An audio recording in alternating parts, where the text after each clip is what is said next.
सुप्रभात साथियों। चलिए, आपका स्वागत है आपके अपने चैनल एसआर्ट पाठशाला में। और मैं ऐसा सोचता हूं कि आप लोग मस्त और स्वस्थ होंगे, क्योंकि मैं सोच ही पाता हूं ना, क्योंकि आपसे तो बातें हो नहीं पाती है और आप केवल और केवल मेरी बातों को ही सुनते हैं और अपनी बातों को कमेंट के माध्यम से मेरे पास पहुंचा पाते हैं। तो उसी कड़ी में आज हम और आगे बढ़ेंगे।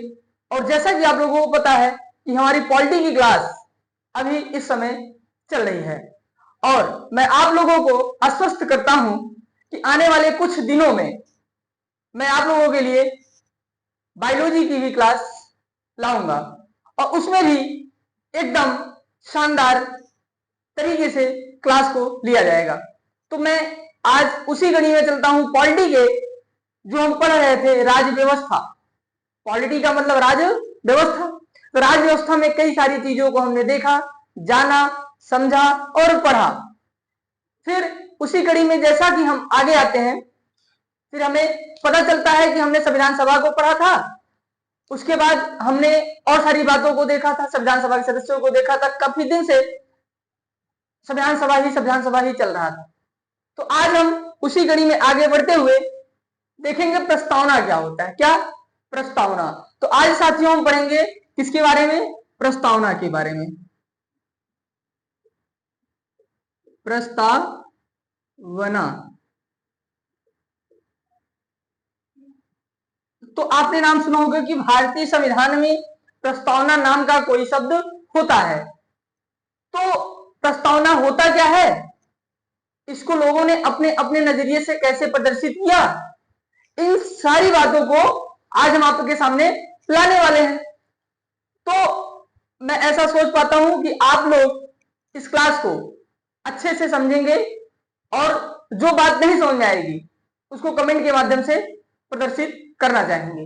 तो आइए, जब हम बात करते हैं प्रस्तावना की, तो भारतीय संविधान में प्रस्तावना नामक एक शब्द वर्णित है। और हमने देखा कि प्रस्तावना भारतीय संविधान में है, तो इसके बारे में कुछ लोगों ने कुछ कुछ कहा होगा। तो जब बात आती है इसका परिचय पत्र, प्रस्तावना को संविधान का परिचय पत्र किसने कहा? क्या? परिचय पत्र। अगर बातें करें संविधान में जो प्रस्तावना है, उस प्रस्तावना को परिचय पत्र किसने कहा, तो बात आती है प से परिचय पत्र, प से पालकी वाला ने कहा। किसने कहा? पालकी वाला। जो पालकी वाला थे, उन्होंने ही प्रस्तावना को संविधान का परिचय पत्र नाम दिया। फिर उसी कड़ी में जैसे हम आगे बढ़ते हैं, तो संविधान की आत्मा किसने कहा? आत्मा मतलब प्रस्तावना को संविधान का आत्मा किसने कहा? तो हमने देखा परिचय पत्र का पालकी वाला ने। आत्मा की जब बात आती है तो ठाकुरदास भार्गव। क्या? ठाकुरदास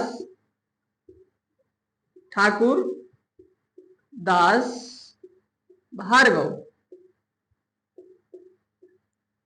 ठाकुरदास भार्गव जी ने ही प्रस्तावना को संविधान की आत्मा नाम दिया।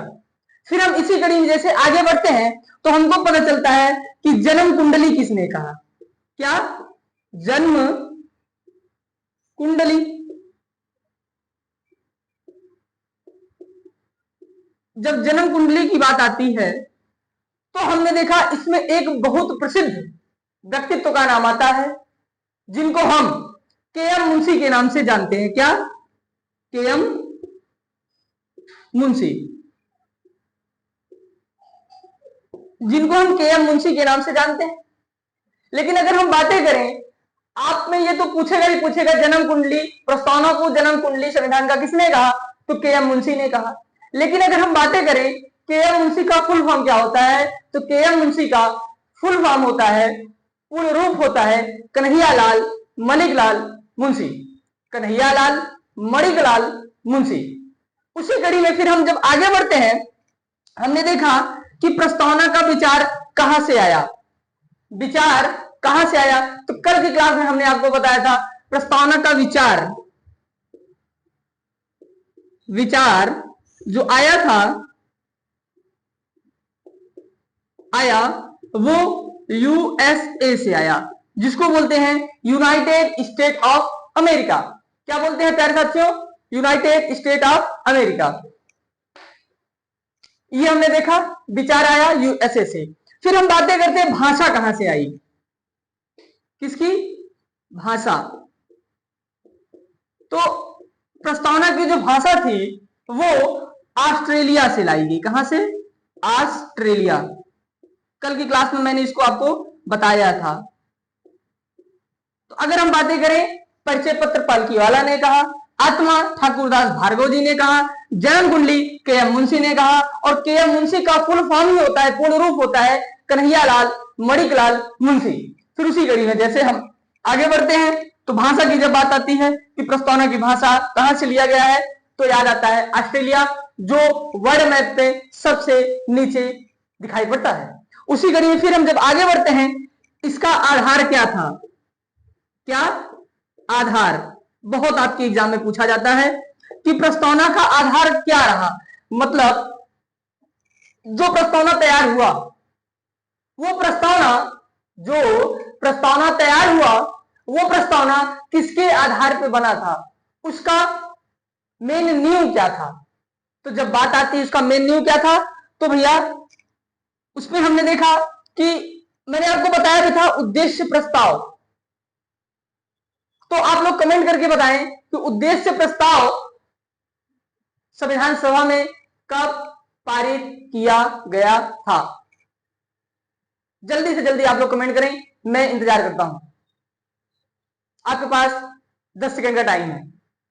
फिर जब हम बात करते हैं इसका आधार क्या था, आधार क्या था भैया?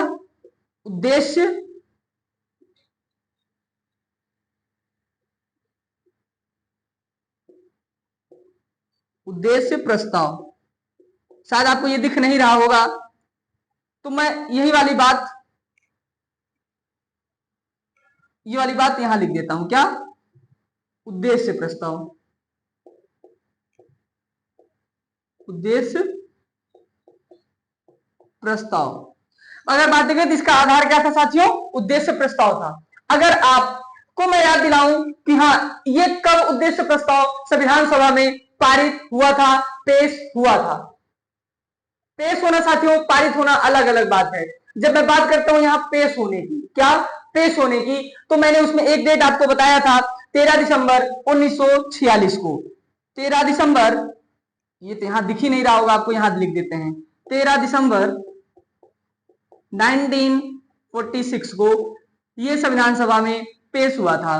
तो इसका अगर आप स्क्रीनशॉट लेना चाहते हैं तो ले सकते हैं, उसके बाद नहीं तो आगे मिटा करके फिर कार्य जारी रखते हैं।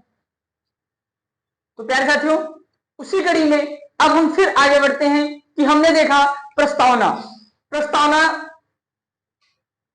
के बारे में जब हमने जाना या सीखा तो उसमें हमने कई बातों को समझने का प्रयास किया। उसमें से सर्वप्रथम था कि परिचय पत्र किसने कहा, फिर था कि आत्मा, फिर उसके बाद आत्मा किसने कहा, परिचय पत्र किसने कहा, इसका मेन उद्देश्य क्या था, इसका आधार क्या था, कहां से ये तैयार हुआ था। बहुत सारी बातों को हमने इसमें देखा और जानने का प्रयास किया और समझा भी। तो साथियों, अब हम ये देखने का प्रयास करते हैं वास्तव में प्रस्तावना होता क्या है और वास्तव में प्रस्तावना में कौन कौन सी बातों को वर्णित किया गया है। तो उसी कड़ी में जब हम आगे बढ़ते हैं तो हमको याद आता है भारत के संविधान में जो प्रस्तावना है उसमें कई सारे शब्द वर्णित किए गए हैं। उसी शब्दों की चर्चा मैं अब आपके सामने करने जा रहा हूं। तो आइए देखते हैं भारत के संविधान में प्रस्तावना लिखा कैसे है और उसका मतलब क्या क्या होता है। तो सर्वप्रथम हम जानने का प्रयास करेंगे। लिखा है, क्या लिखा है? हम भारत के लोग, क्या? हम भारत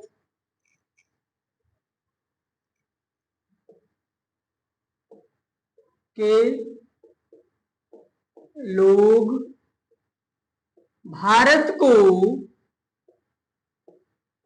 भारत को यहां तक लिख दिया। हम भारत के लोग भारत को। अब यहां शब्दों का बहुत बड़ा रोल होता है साथियों। याद रखने की बात यही है, मैंने आपको बार बार हर एक क्लास में यह समझाने का प्रयास किया है कि जो राज्य व्यवस्था है, पॉलिटी है, वो शब्दों का खेल है। क्या है साथियों? शब्दों का खेल है। इसमें एक एक शब्द की उतनी ही भूमिका है जितना घर तैयार होने में एक एक ईंटों की भूमिका होती है। तो साथियों आइए हम देखते हैं इसके आगे कि हम भारत के लोग भारत को SSSDR। अब हम समझते हैं ये SSSDR है क्या। एक है मेरा S, फिर से है मेरा S, फिर से है मेरा S, फिर से है मेरा S और फिर से है मेरा R, सॉरी D फिर R। जब हम बात करते हैं हम भारत के लोग भारत को SSSDR बनाना चाहते हैं।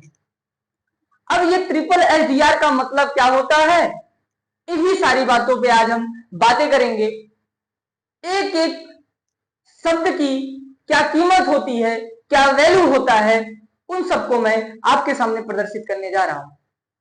तो साथियों पहला जो S है इसका मतलब होता है हम भारत के लोग भारत को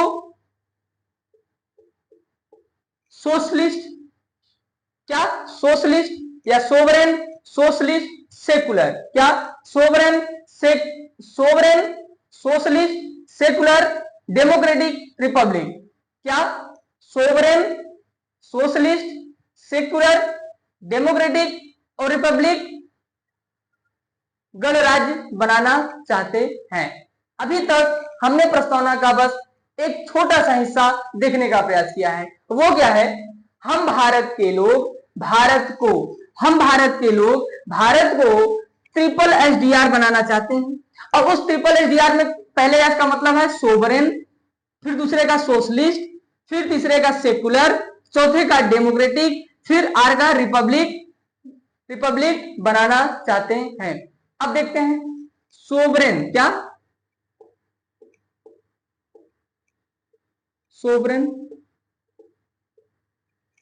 और दूसरा क्या है सोशलिस्ट,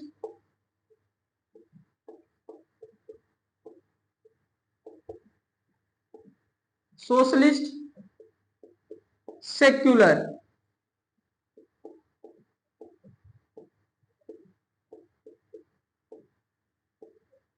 डेमोक्रेटिक,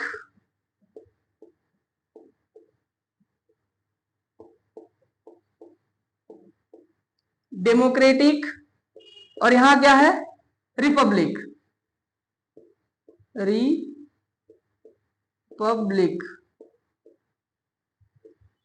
तो हमने देखा कि हम भारत के लोग भारत को sovereign, socialist, secular, Democrat, Republic, ये तो मेरे इंग्लिश में मतलब रहे। अगर मैं बातें करूं इन सब का हिंदी में क्या मतलब होता है, तो हमने देखा सोवरेन का मतलब होता है संप्रभु, संप्रभु।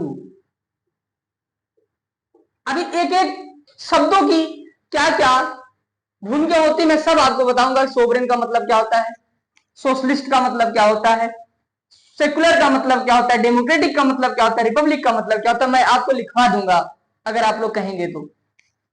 सोवरेन का मतलब संप्रभु। फिर जब हम बात करते हैं सोशलिस्ट का, तो कहते नहीं सोशल, सोशल, सोशल मतलब समाजवादी, यह समाजवाद, यह समाजवादी विचारधारा के लोग, तो वही क्या समाजवादी, समाजवादी, ये हो गया। फिर जब हम बात करते हैं सेकुलर का, किसका सेकुलर का, तो उसमें एक वर्ड आता है पंथ निरपेक्ष,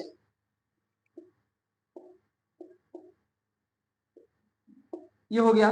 फिर जब बात करते हैं डेमोक्रेटिक का, तो डेमोक्रेटिक का मतलब होता है लोकतंत्र, क्या लोकतंत्र। फिर जो बात करें रिपब्लिक का, इसका होता है गणतंत्र, क्या गणतंत्र। तो उसी के परिप्रेक्ष्य में हम देखते हैं गणतंत्र। अब इसी एक एक शब्द को मैं आपको एक्सप्लेन करना चाहता हूं, बताना चाहता हूं, याद रखिएगा। तो अब हम देखते हैं संप्रभु क्या होता है। क्या लेकिन इसको जानने से पहले कुछ और बातें हम जानेंगे कि और भारतीय संविधान में जो प्रस्तावना है उसमें क्या क्या चीज, क्या क्या शब्द वर्णित हैं। फिर हम बात करते हैं, ऐसे यहां 3 लाइन और खींचते हैं जो कि बहुत इंपॉर्टेंट होता है आपके एग्जाम पॉइंट से। शायद ये दिख नहीं रहा होगा तो मैं थोड़ा ऊपर कर देता हूं, अब शायद आपको अच्छे से विजुअल होगा। तो हाँ, इसमें फिर बात की गई है न्याय की, न्याय का। फिर हम उसी कड़ी में जब आगे बढ़ते हैं तो हमको पता चलता है, एक तो दिया है न्याय और दूसरा हमको दिया है स्वतंत्रता। स्वतंत्रता याद रखने की बात है साथियों, ये वो वाला स्वतंत्रता नहीं है फ्रीडम वाला, ये फ्रीडम नहीं है, ये लिबर्टी है। क्या है? लिबर्टी है। It is not freedom, it is a liberty. तो ये स्वतंत्रता फ्रीडम वाला नहीं है, वो स्वतंत्रता लिबर्टी वाला है। उसके बाद फिर हम जब आगे आते हैं तो हमको पता चलता है, एक दिया है न्याय, एक दिया है स्वतंत्रता, एक दिया है समानता। इतनी बातों को हमने देखा तो वही बोला जाता है, हम भारत के लोग भारत को संप्रभु, समाजवादी, पंथनिरपेक्ष, लोकतांत्रिक, गणतंत्र बनाना चाहते हैं जिसमें न्याय, स्वतंत्रता, समानता रहेगी। अच्छा, हम बातें करें न्याय है तो कितने प्रकार की न्याय की चर्चा हमारे भारतीय संविधान के प्रस्तावना में वर्णित है। तो जब हम बातें करते हैं तो हमको पता चलता है कि 3 प्रकार का न्याय। कितने प्रकार का न्याय साथियों? 3 प्रकार का। अगर मैं आपको इसको ऐसे रेज कर दूं तो यहां लिख दूं तो ज्यादा फायदा करेगा, क्योंकि यहां कुछ और लिखा जाएगा। तो 3 प्रकार के न्याय हमारे भारतीय संविधान के प्रस्तावना में वर्णित हैं। फिर जब उसी के परिप्रेक्ष्य में बात करते हैं कि स्वतंत्रता, कितने प्रकार की स्वतंत्रता हमारे भारतीय संविधान के प्रस्तावना में वर्णित है, तो साथियों 5 प्रकार की स्वतंत्रता। कितने प्रकार की स्वतंत्रता? 5 प्रकार की स्वतंत्रता हमारे भारतीय संविधान के प्रस्तावना में वर्णित है। उसी के परिप्रेक्ष्य में, उसी कड़ी में आगे बढ़ते हुए जब हम ये देखते हैं कि समानता की बात करते हैं तो मैं देखता हूं 2 प्रकार की समानता का वर्णन हमारे भारतीय संविधान के प्रस्तावना में किया गया है साथी। अगर 3 प्रकार का न्याय, 5 प्रकार की स्वतंत्रता, 2 प्रकार का समानता दिया गया है, ये कौन कौन से न्याय है, कौन कौन सी स्वतंत्रता है और कौन कौन से समानता की बात की जाएगी। तो हमने देखने का प्रयास किया कि जब न्याय की बात करते हैं तो 3 न्याय आता है। अगर मैं इसमें बात करूं तो आपको पता चला होगा, एक होता है सामाजिक, एक होता है आर्थिक, दूसरा होता है राजनीतिक। क्या? सामाजिक, सामाजिक न्याय। फिर हम बातें करें क्या? आर्थिक न्याय।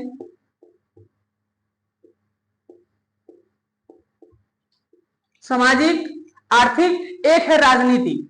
क्या? राजनीतिक,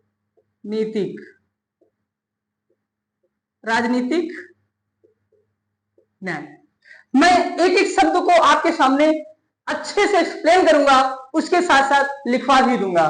तो हमने ये देखा, जब हम बात करते हैं स्वतंत्रता की, किसकी साथियों?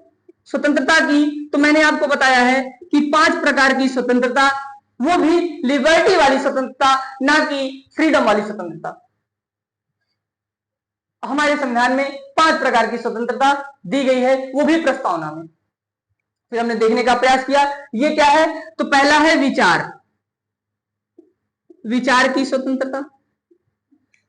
मतलब हम विचार कर सकते हैं किसी के बारे में, किसी के लिए, अपने लिए, दूसरों के लिए, पराये के लिए, सबके लिए हम एक विचार प्रस्तुत कर सकते हैं। फिर उसी के आगे हम बात करते हैं, जब हम किसी पे विचार करेंगे फिर उस पर विश्वास भी कर सकते हैं, इसलिए विश्वास की स्वतंत्रता, विश्वास की स्वतंत्रता। अब हमने विचार कर लिया, विश्वास कर लिया, तो हम देखेंगे अब उसके सामने हम अभिव्यक्त होंगे, मतलब अपने आप को प्रदर्शित करेंगे। तो अभिव्यक्ति की स्वतंत्रता, अभिव्यक्ति, अभिव्यक्ति की स्वतंत्रता। फिर जब उसी की कड़ी में हम आगे बढ़ते हैं तो हमने अब विचार कर लिया या विश्वास कर लिया, उसके सामने अपने आप को व्यक्त कर लिया। अब कहते हैं उसका जो धर्म होगा उसके धर्म की स्वतंत्रता, जो वो धर्म चाहे वो धर्म वो अपना सकता है। ये हमारा हो गया। अब धर्म हो गया, धर्म के बाद अगर बात करें, उस धर्म को अपनाने के बाद उसका उपासना कर सकता है। उपासना, उपासना की स्वतंत्रता। अगर मैं बातें करूं, 5 प्रकार की स्वतंत्रता हमारे भारतीय संविधान के प्रस्तावना में वर्णित है। उसमें पहला है विचार की स्वतंत्रता, दूसरा है विश्वास की स्वतंत्रता, तीसरा है अभिव्यक्ति की स्वतंत्रता, चौथा है धर्म की स्वतंत्रता, पांचवा है उपासना की स्वतंत्रता। साथियों, अब बात आती है समानता की। तो कितने प्रकार की समानता हमारे भारतीय संविधान के प्रस्तावना में वर्णित है? तो साथियों 2 प्रकार की समानता हमारे भारतीय संविधान के प्रस्तावना में वर्णित है। उसमें से पहला है, शायद आपको दिख रहा ही होगा लेकिन नहीं दिख रहा है, हाँ तो कोई बात नहीं है भैया, मैं इसको ऊपर लिखने का प्रयास करता हूं। तो इसको कहां लिख देता हूं, चलिए मैं बोल देता हूं वैसे ही, यहां ऐसे बना करके आप लोग थोड़ा समझ जाइएगा। 2 प्रकार की समानता की बात की जाती है। एक होता है अवसर की समानता, दूसरा होता है प्रतिष्ठा की समानता। क्या? अवसर, अवसर की समानता, दूसरा है प्रतिष्ठा, प्रतिष्ठा की समानता। अब मैं एक बार आप इसका स्क्रीनशॉट ले लें तो मैं आपको इसके आगे बताने का प्रयास करूंगा। ले लीजिए आप लोग। तो प्यारे साथियों, उसी कड़ी में फिर हम बातें करते हैं। अब एक एक शब्द जो उसमें हमने लिखा था, sovereign, socialist, secular, democratic, Republic, संप्रभु, समाजवादी, पंथनिरपेक्ष, लोकतांत्रिक, गणतांत्रिक, इन सारे शब्दों को बातें करेंगे। उसके बाद फिर हम बातें करेंगे 3 प्रकार के न्याय जो हमारे थे, आर्थिक, आर्थिक न्याय, सामाजिक न्याय, राजनीतिक न्याय। फिर हम उसी प्रकार 5 प्रकार के लिबर्टी की बात करेंगे जो हमारे पहला नंबर विचार है, विचार के बाद विश्वास है, विश्वास के बाद किसी पे अभिव्यक्त किया जा सकता है, और जैसे उसको हम अभिव्यक्त करेंगे तो कहीं ना कहीं उसके धर्म को अपनाएंगे, जब उसके धर्म को अपनाएंगे तो उसका उपासना भी करेंगे। ये सारी बातों तो हमने देख लिया। फिर अब हम फिर उसी के कड़ी में देखेंगे समानता, जो कि हमने आपको बताया है। तो अब हम सर्वप्रथम बात करते हैं संप्रभुता की। क्या? संप्रभु, जो पहला वर्ड था संप्रभु।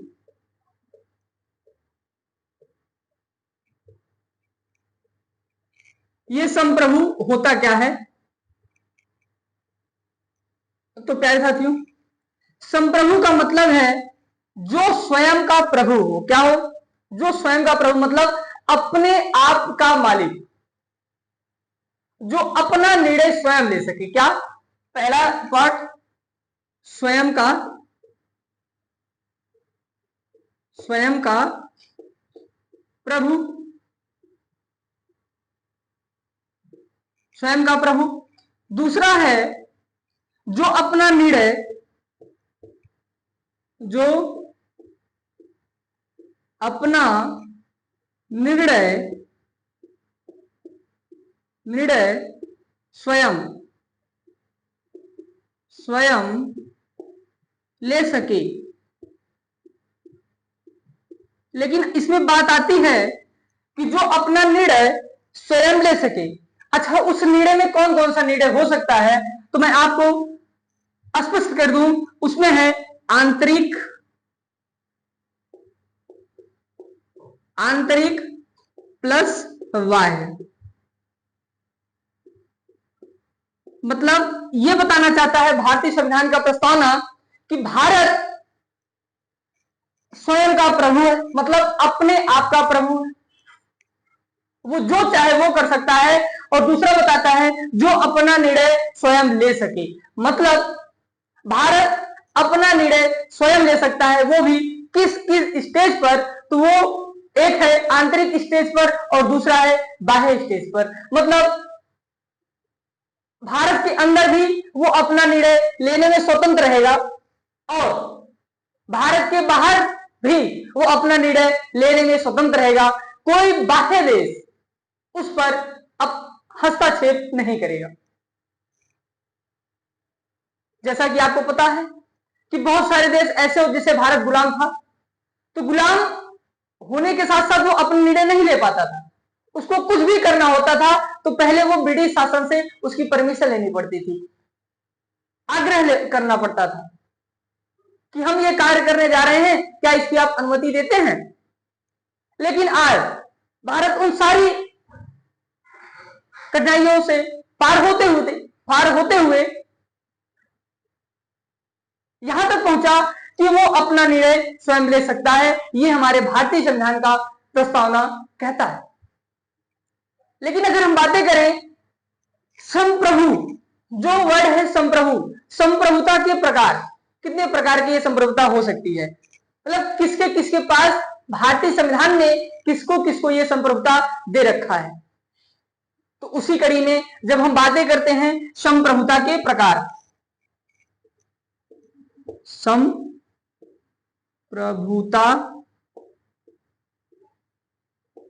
के प्रकार, आपका ये चल नहीं रहा भैया,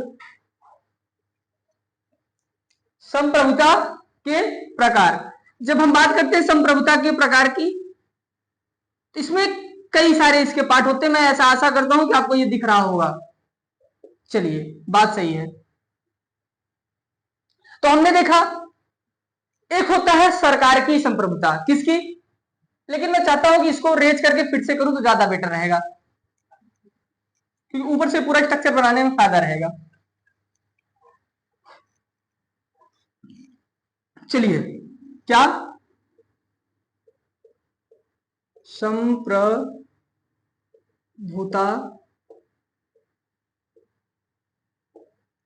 के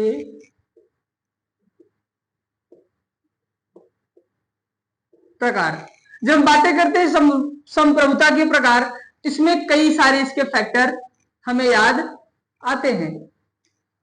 उन सभी फैक्टर में से जो पहला फैक्टर मेरा होता है वो होता है सरकार, सरकार की संप्रभुता। जब हमने देखा सरकार की संप्रभुता, उसी के साथ साथ हम देखते हैं दूसरा संविधान की संप्रभुता।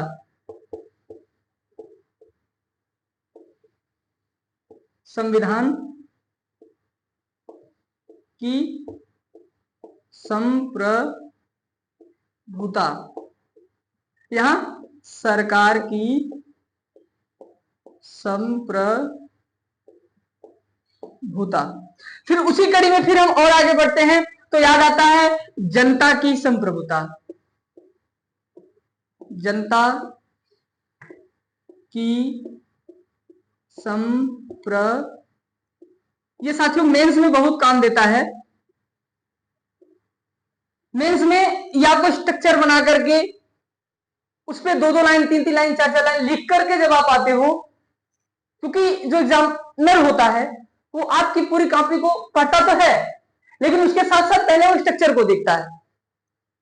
अगर आपने स्ट्रक्चर को अच्छे से लिखा है, वो समझ जाता है कि आपने इसमें क्या कंटेंट डाला होगा, क्योंकि आपको ये देखा तो पता चल गया ना जनता की संप्रभुता।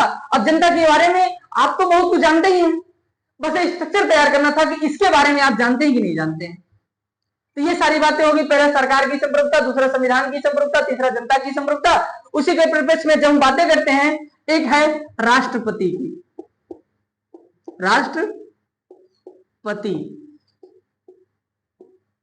की संप्रभुता।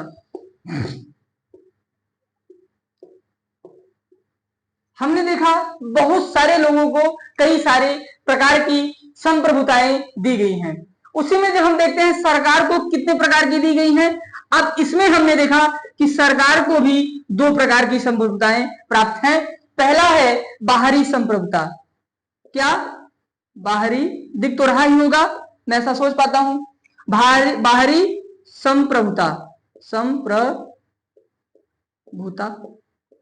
फिर उसी के परिप्रेक्ष्य में जब हम आगे बढ़ते हैं, जब बाहर का मिला है तो अंदर का भी मिला होगा, तो आंतरिक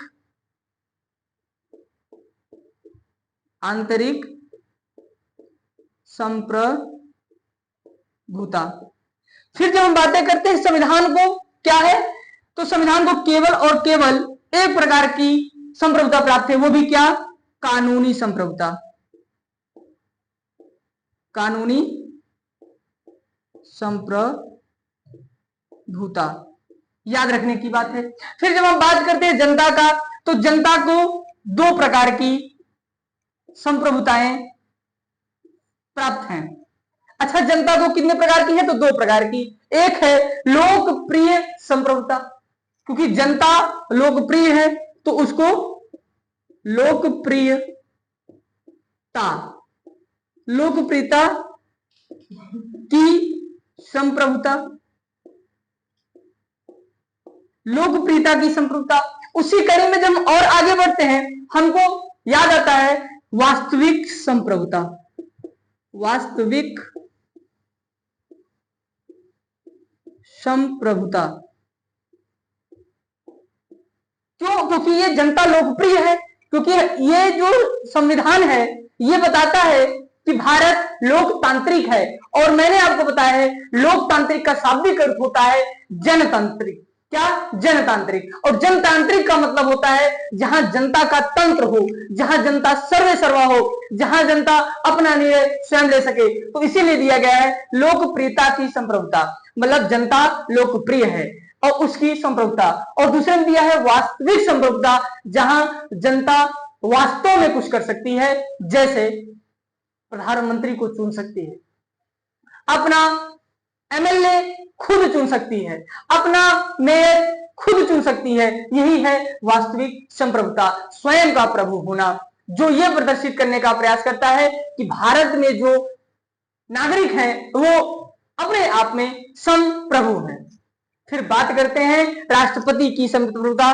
तो राष्ट्रपति को केवल एक प्रकार की संप्रभुता प्राप्त है, नाम मात्र की संप्रभुता। तो साथियों क्या है? नाम मात्र की संप्रभुता। अच्छा, नाम मात्र की संप्रभुता क्यों दी गई है? राष्ट्रपति एकदम वैसा ही है जैसे घर में दादाजी, दादाजी की वैल्यू उतनी ही होती है जितना घर में फूफा जी की वैल्यू होती है। जब तक जीजा जी नहीं आए हैं तब तक फूफा जी की बहुत वैल्यू होती है। जैसे ही जीजा जी की घर में एंट्री हुई, अब फूफा जी साइड, उनको एक बढ़िया बेड दे जाता है, आप उसी घर में रहिएगा, यहां बाहर निकलेंगे तो बहुत मारे जाएंगे। फूफा जी कहते हैं एकदम ठीक है भैया, हम यहीं रहेंगे। क्यों? क्योंकि वो सीनियर हो चुके हैं। तो राष्ट्रपति हमारे देश का क्या है? सीनियर पर्सन है ना। राष्ट्रपति हमारे देश का प्रथम वो नागरिक है, तो प्रथम नागरिक होने की वजह से उनको एक सीट दे दी गई है, उनको एक राजगद्दी दे दी गई है कि भैया आप यहाँ पे शांति से बैठे रहे, कोई साइन वाइन करने का आएगा तो आप साइन करके साइड हो जाइएगा। तो इनको केवल एक संप्रभुता दी गई है, वो भी क्या है? नाम मात्र की संप्रभुता, नाम मात्र की संप्रभुता। तो हमने इन सारी बातों को देखा। अभी हमने एक शब्द सीखा, संप्रभुता क्या होता है, मतलब सोवरेन क्या है। अब फिर आज की क्लास को मैं यहीं रोकूंगा। अगर आप इसका स्क्रीनशॉट लेना चाहें तो ले सकते हैं, मैं साइड हो जाता हूं। तो मैं ऐसा आशा करता हूं कि आप लोगों ने इसका स्क्रीनशॉट ले लिया होगा। लेकिन साथियों, आपसे एक विनम्र निवेदन है कि अगर आपको ये क्लास अच्छी लगी हो तो लाइक, शेयर, सब्सक्राइब जरूर करिएगा। मिलते हैं नेक्स्ट क्लास में, तब तक के लिए जय हिंद।